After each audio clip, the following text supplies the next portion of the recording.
पाकिस्तान में शुगर के मरीज़ों की तादाद 3 करोड़ और 36 लाख है। ख्याल ये किया जा रहा है कि 2045 तक शुगर की मरीज़ों की तादाद इससे डबल यानी इससे दुगनी हो जाएगी। इसका मतलब ये हुआ कि अभी जो एक मुताद अंदाजे के मुताबिक अभी पाकिस्तान के अंदर हर चौथा पाकिस्तानी शुगर का मरीज़ है। और जो इस सबसे ज़्यादा शुगर से जो हमारी जो पॉपुलेशन में से जो सबसे ज़्यादा मुतासिर हुई हैं वो हमारी ख़वातीन मुतासिर हुई हैं। 1990 के अंदर ख़वातीन की जो परसेंटेज थी वो सिर्फ़ और सिर्फ 9% थी, लेकिन 2021 के एक सर्वे के मुताबिक ख़वातीन की जो शुगर से मुतासर होने की परसेंटेज थी वो 9% से बढ़कर अब 30% हो चुकी है। आज हम इसी बीमारी के बारे में बात करेंगे कि जो इतनी तेज़ी के साथ हमारे मुल्क को अपनी लपेट में लेकर उसने रखा हुआ है। अगर हम पॉपुलेशन के हिसाब से बात करें तो पाकिस्तान दुनिया में अपनी आबादी के हिसाब से पहले नंबर पर आ चुका है। और अगर हम दुनिया में शुगर के मरीज़ों की तादाद को देखें तो सबसे पहले नंबर के ऊपर चाइना, उसके बाद इंडिया और तीसरे नंबर के ऊपर पाकिस्तान है। लेकिन हम अपने आबादी के तनासब से अगर पाकिस्तान में शुगर के मरीज़ों को देखें तो पाकिस्तान में शुगर के मरीज़ पूरी दुनिया के हिसाब से पहले नंबर पर आ चुके हैं। तो इसी बीमारी के बारे में आज हम आपसे बात करेंगे कि शुगर क्या है, ये क्यों होती है, हम कैसे इसको कंट्रोल कर सकते हैं और इसकी पेचीदगियाँ क्या हैं। तो सबसे पहले हम सबको पता होना चाहिए कि जो शुगर है या जिसको हम डायबिटीज़ भी बोलते हैं, डायबिटीज़ किसी भी चीज़ के एक्सेस या ज़्यादा होने को बोलते हैं और मलाइटिस बोलते हैं मीठे को। तो शुगर को मेडिकल की ज़ुबान में डायबिटीज़ मलाइटिस भी बोला जाता है। इसका मतलब ये हुआ कि खून के अंदर एक्सेस अमाउंट ऑफ शुगर यानी खून के अंदर शुगर की मकदार बहुत ज़्यादा हो जाती है, उसको हम डायबिटीज़ मलाइटिस बोलते हैं।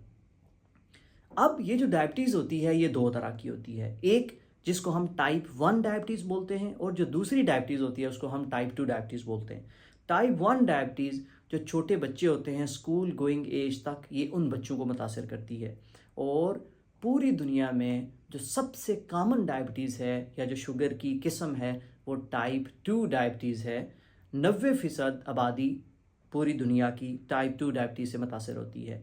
टाइप 1 बच्चों के अंदर होती है और ये लेस कॉमन है, लेकिन जो टाइप 2 डायबिटीज़ है वो पूरी दुनिया में अडल्ट्स को मुतासर करती है और ज़्यादातर ख्याल ये किया जाता है कि 35 साल के बाद ये मरीज़ों को मुतासर करती है। अब सबसे पहले हमें ये समझना होगा कि ग्लूकोज़ क्या होता है, शुगर क्या होता है। देखें, जो भी हम खाना खाते हैं वो खाना जाके ग्लूकोज़ में कन्वर्ट होके हमारी बॉडी की नीड को पूरा करता है। मिसाल के तौर पर अभी मैं आपसे बातचीत कर रहा हूँ तो इसके लिए मुझे एनर्जी चाहिए। वो जो एनर्जी होगी, जो मैंने खाना खाया होगा, वो मेरा सारा खाना एंड पे ग्लूकोज़ में कन्वर्ट होके मेरे ब्रेन को, मेरे मसल्स को, मेरी पूरी बॉडी को अपने फंक्शन करने के लिए ग्लूकोज़ चाहिए होगा। अब इस ग्लूकोज को खून से सेल के अंदर लेके जाने के लिए एक केमिकल चाहिए होता है, एक हार्मोन चाहिए होता है जिसका नाम इंसुलिन है, जो कि हमारा पेनक्रियाज यानी लबलबा प्रोड्यूस करता है। पेनक्रियाज एक आर्गन होता है, एक अज़ा होता है जो मैदे के बिल्कुल पीछे होता है। इसका काम ये है कि जब हम खाना खाते हैं तो खाना खाने के साथ वो इंसुलिन को रिलीज़ करता है और जो खाना हम खाते हैं वो खाना जाके जब शुगर के अंदर कन्वर्ट होता है तो वो इंसुलिन रिलीज़ उस शुगर को सेल के अंदर लेके जाती है, खून से लेकर सेल के अंदर लेके जाती है और पूरी बॉडी के अंदर वो जो हमारे सेल्स हैं जो डिफरेंट तरह के काम कर रहे होते हैं उनको ये एनर्जी प्रोवाइड करती है। अब होता क्या है कि टाइप 1 जो शुगर है जो बच्चों के अंदर होती है उसमें जो लबलबे के यानी पेनक्रियास के सेल्स हैं वो कम्प्लीटली ख़त्म या डिस्ट्रॉय हो जाते हैं। इसकी वजह से टाइप 1 के जो मरीज़ होते हैं, जो बच्चे होते हैं, उनका जो ट्रीटमेंट ऑप्शन हमारे पास होता है, फिर हम हमें इंसुलिन रिप्लेसमेंट देना, इंसुलिन रिप्लेसमेंट थेरेपी हमें देनी होती है। लेकिन जो टाइप 2 डायबिटीज़ है जिसमें दुनिया की 90% आबादी टाइप 2 से मुतासर होती है, उसके अंदर जो इंसुलिन है या तो उसकी कमी हो जाती है या तो इंसुलिन कम प्रोड्यूस हो रही होती है, या अगर इंसुलिन प्रोड्यूस तो हो रही है, इंसान के जिस्म के अंदर बन तो रही है, लेकिन वो इंसुलिन जाकर काम नहीं कर पाती। अब उसकी क्या वजह है उसके ऊपर हम देखेंगे। देखें, आज जो हमारा मेन फोकस होगा वो टाइप 2 डायबिटीज़ के लिए फोकस होगा कि कैसे हम टाइप 2 डायबिटीज़ को प्रिवेंट कर सकते हैं। अगर किसी को हो गई है तो कैसे वो अपनी लाइफस्टाइल को मेंटेन करके एक हेल्दी लाइफस्टाइल गुजार सकता है। टाइप 2 डायबिटीज़ के अंदर हमने कहा कि इंसुलिन की कमी या इंसुलिन जाके खुलियों के ऊपर काम नहीं करती, जिसको हम पेरिफेरल रेजिस्टेंस भी बोलते हैं। ऐसा क्यों होता है? उसकी वजह ये है कि इन जो शुगर के मरीज़ होते हैं, ख्याल ये किया जाता है कि सबसे जो बड़ा शुगर का रिस्क फैक्टर है वो है फैमिली हिस्ट्री। अगर आपकी फैमिली के अंदर कोई शुगर का मरीज़ है, जैसा कि आपके पेरेंट्स, आपके अंकल्स, तो इसका मतलब ये हुआ, या आपके ग्रैंड पेरेंट्स, इसका मतलब ये हुआ कि आप रिस्क के ऊपर हैं कि आने वाले दौर के अंदर आप भी शुगर के मरीज़ बन सकते हैं। अब जैसे मेरी स्ट्रॉन्ग फैमिली हिस्ट्री है कि हमारी फैमिली के अंदर डायबिटीज़ है और हम वो डायबिटीज़ के जीन लेकर अपने साथ पैदा हुए हैं। अगर हम अपनी मॉनिटरिंग नहीं करेंगे, फिज़िकल एक्टिविटी नहीं करेंगे, उसको देखते नहीं रहेंगे, तो देर आर चांसेस कि हम डायबिटिक हो सकते हैं। लेकिन अल्लाह ने इंसान को अक्ल दी है, उसको समझ दी है, और फिर इतना नॉलेज आ गया है कि इंसान डिजीज़ को होने से नहीं रोक सकता, लेकिन एट लीस्ट उसको मैनेज करके उसकी कॉम्प्लिकेशन से बच सकता है। अब किसी इंसान को जब शुगर होती है तो पहली हमने ये बात कही कि उसकी स्ट्रॉन्ग फैमिली हिस्ट्री है। दूसरा, क्या रिस्क फैक्टर है कि एक इंसान को शुगर हो सकती है। जो दूसरी बात है कि ज़्यादातर लोगों के अंदर पाकिस्तान में मेल और फीमेल के अंदर ओबेसिटी बहुत कॉमन है, यानी मोटापे की बीमारी है। तो जो ही जैसे जैसे इंसान का वज़न बढ़ेगा, इसका मतलब ये हुआ कि उसके अंदर फ़ैट की डिपोजिशन होना शुरू हो गया, उसके अंदर जिस्म के अंदर चर्बी इकट्ठा होना शुरू हो गया। इसका मतलब ये हुआ कि उसको अब ज़्यादा इंसुलिन चाहिए होगी। तो जब ज़्यादा इंसुलिन चाहिए होगी तो लबलबे को, पेनक्रियास को ज़्यादा इंसुलिन सिक्रीट करनी होगी। तो मोटापा भी एक रिस्क फैक्टर है शुगर होने के लिए। तीसरा जो रिस्क फैक्टर है वो है एक्सरसाइज ना करना, क्योंकि कहा यह जाता है कि जो लोग एक्सरसाइज करते हैं, एक्सरसाइज क्या करती है कि ये इंसुलिन को रिलीज़ करवाती है, और जो इंसुलिन की रेजिस्टेंस होती है खुलियों के ऊपर, सेल्स के ऊपर, ये उसको भी प्रिवेंट करती है। यानी ये ब्लड फ्लो को भी इंक्रीज़ करती है और साथ में इंसुलिन की रेजिस्टेंस को भी कम करती है। तो फिज़िकल एक्टिविटी ना करना भी एक रिस्क फैक्टर है। और फिर चौथे नंबर के ऊपर जो हमारी डाइट है, जिसके अंदर बहुत ज़्यादा मीठा खाना, कार्बोहाइड्रेट्स खाना, जैसे कि बेकरी की आइटम्स होगी, वाइट रोटी खाना, नान खाना, और जितने ये फिज़ी ड्रिंक्स हैं इनके अंदर हाई अमाउंट ऑफ शुगर होती है। ये सारी चीज़ें मिल के हमारा रिस्क बढ़ा देती हैं शुगर का। अब खुदा न खास्ता किसी को शुगर हो गया है तो वो क्या करेगा? तो सबसे पहले ये है कि हमें पता होना चाहिए कि नॉर्मल ब्लड शुगर लेवल कितने होते हैं।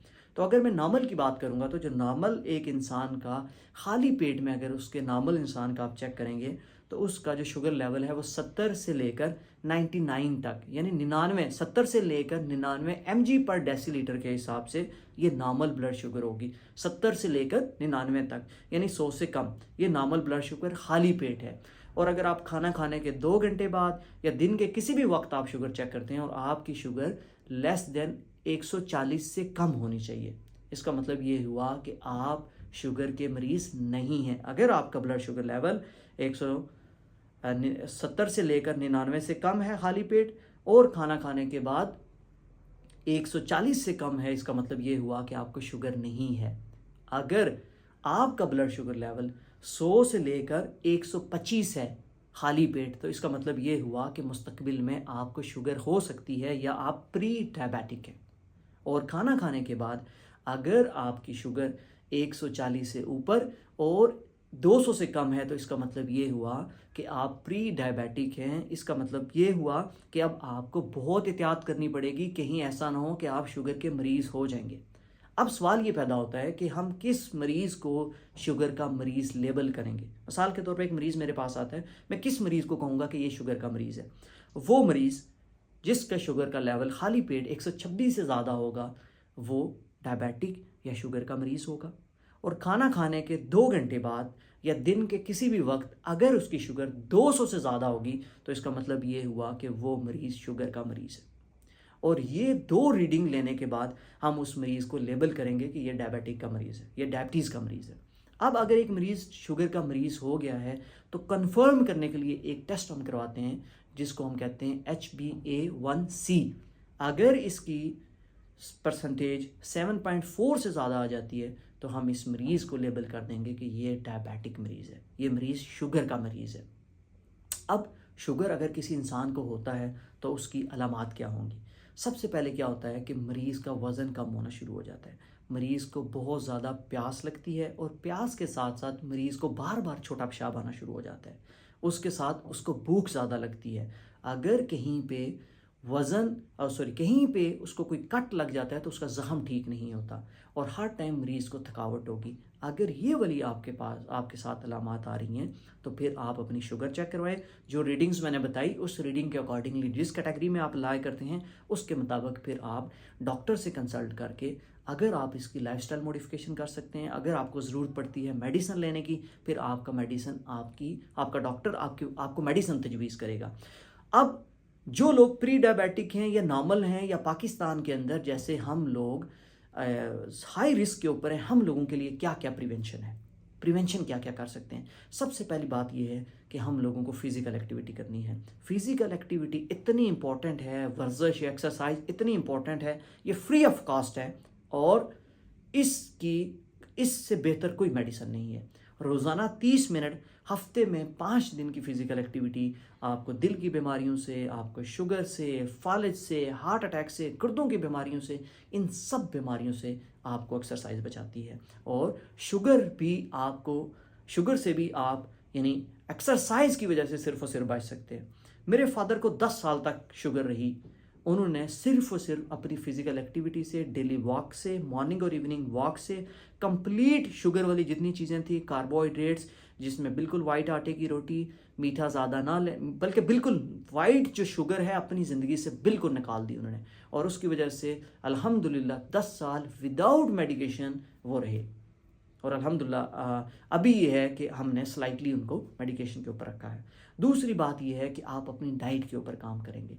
जितनी बेकरी की आइटम्स मैंने आपको बताई, वाइट आटे की रोटी मैंने आपको बताई, बाहर के जितने खाने हैं उनसे आप कंप्लीटली परहेज करेंगे। और फ़िज़ी ड्रिंक्स, ये जितनी फ़िज़ी ड्रिंक्स हैं ये हमारे जिस्म के लिए जहर है। मैं आपको मिसाल देता हूँ कि कोको कोला 1 लीटर के अंदर 27 टीस्पून शुगर के होते हैं। मुझे बताएं अगर आप 1 गिलास पीते हैं तो ये कितना 8-9 गिलास आपके 1 गिलास में आ जाएंगे, 8-9 चम्मच आपके 1 गिलास के अंदर आ जाएंगे। तो इसलिए फ़िज़िकल एक्टिविटी, डाइट के साथ, लाइफस्टाइल मॉडिफिकेशन के साथ, एक्सरसाइज के साथ, स्ट्रेस फ्री रहकर आप अपने डायबिटीज़ को प्रिवेंट कर सकते हैं। खुदा न खास्ता अगर हम प्रिवेंट नहीं करेंगे तो इसका क्या होगा। बहुत सारे ऐसे हमने लोग देखे हैं कि जो जाकर डायबिटीज़ का नॉन प्रोफेशनल से इलाज करवाते हैं तो उसके नतीजे में मरीज़ों के गुर्दे ख़राब होते हैं, आंखें ख़राब होती हैं, मरीज़ों का हार्ट अटैक होने का चांसेस बढ़ जाते हैं। तो इसलिए क्या करना है कि आपने अपने डॉक्टर के साथ रब्ता करके सिर्फ़ और सिर्फ अपनी मॉनिटरिंग करनी है। जाकर खाली पेट शुगर चेक करवा लें, खाना खाने के 2 घंटे बाद शुगर चेक करवा लें। अगर आप प्री डायबिटिक हैं तो आप अपना HbA1c करवा लें। बहुत थोड़े पैसों के अंदर आप एक हेल्दी लाइफस्टाइल गुजार सकते हैं और जो इसकी कॉम्प्लिकेशंस हैं आप उनसे बच सकते हैं। इंशाल्लाह अगर इस वीडियो के बाद कोई भी आपका क्वेश्चन होगा आप कमेंट में लिखेंगे तो हम कोशिश करेंगे कि उसको भी एड्रेस करके आपको जवाब देंगे। Thank you very much.